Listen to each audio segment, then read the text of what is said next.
asalaamu calaykum waraxmatullaahi wabarakaatu daawadayaal kusoo dhowaada barnaamijkeennii diblomaasi oo aynu ku eegayno wixii ka dhacay gudaha dalka Ukraine maanta oo ahayd maalintii 398aad ee tan iyo markii dalka howlgalka uu ka bilaabay Ruushku. daawadayaal halxiraaleheeni maalinimadii shalay ee ahaa maxaynu ugu yeernaa askariga maxkamadda dhaqanka Soomaaliga ee geedka hoostiisa ah.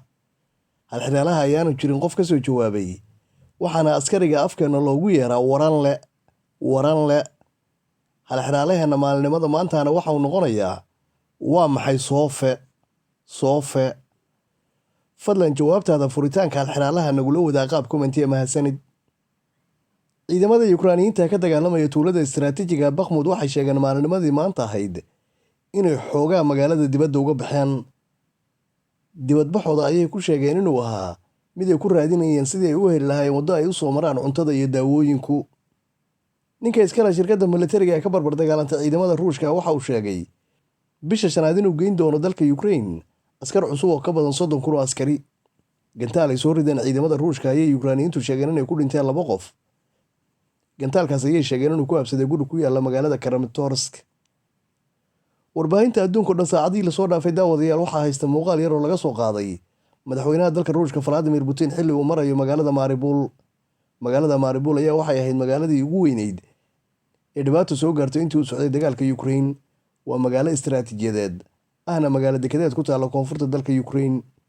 isla muuqaal kale oo madaxweyne Vladimir Putin ayaa warbaahinta haystay xilli uu booqday gobolka Crimea. booqashadiisa Crimea ayaa waxay ku beegnayd sanad guuradii 9aad ee tan iyo markii Ruushku ka qabsaday gobolka dalka Ukraine. qaramada midoobay waxay sheegtay inay ku faraadeegayso sidii uu baaqi u sii ahaan lahaa heshiiska qamadi dhoofinta Ukrainiyiinta. dowladda Ruushka ayaa siisay qaramada midoobay iyo Turkiga muddo 60 maalmood ah inay Ukrainiyiintu ku dhoofiyaan qamadigooda, balse dowladda Turkiga iyo qaramada midoobay waxay doonayaan heshiiska in muddada la kordhiyo haddiiba aan laga dhigi karin mid weligiiba socda.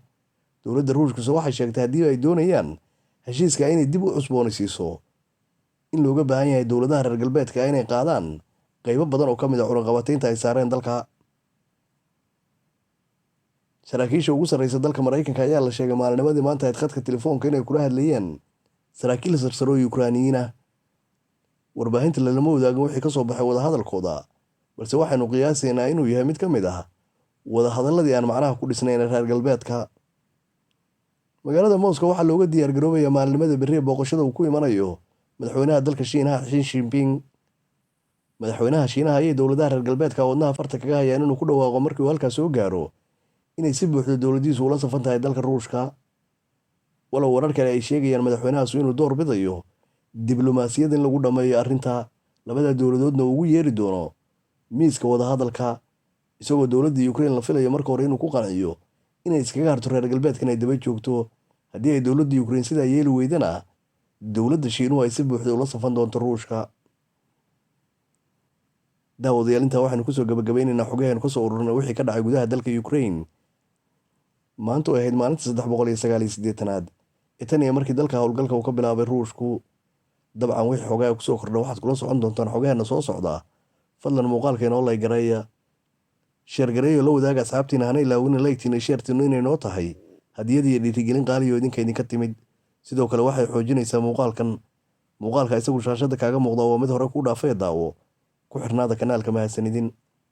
daawada haddii aad tahay daawada kanaalka ku xirnaa waad ku mahadsan tahay. haddiise aad tahay daawada aan kanaalka ku xirnayn fadlan kanaalka subscribe, muuqaaladana inoo like gareeya, inoona share gareeya mahadsanidin. assalaamu calaykum waraxmatullaahi wabarakaatuh.